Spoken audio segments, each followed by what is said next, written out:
原来折纸也能这样玩，结合物理概念，薛丁山跟樊梨花就能在手中演一出戏。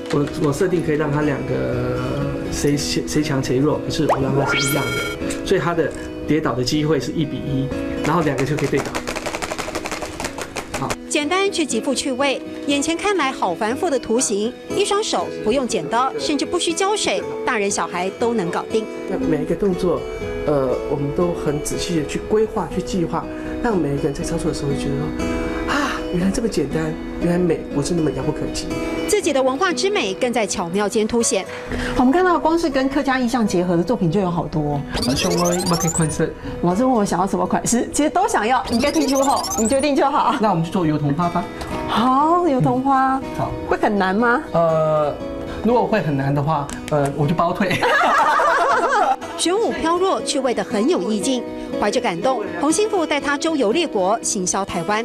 我们在5月的时候却有下雪般的感觉，那是因为这个花满山遍野都是，树上是，地上是，尤其一阵风吹过的时候更是。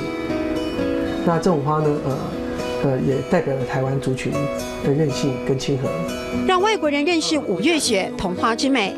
我来自哪里？成功缔造了文化外交，而这牛头装饰里还有台湾精神。我觉得台湾的牛它不只是一只牛，是台湾人的精神象征。那我觉得说这种感觉是很重要的。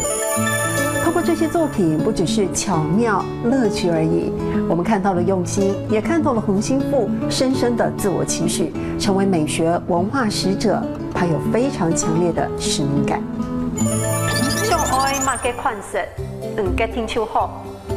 上爱物嘅款式，嘅天超好。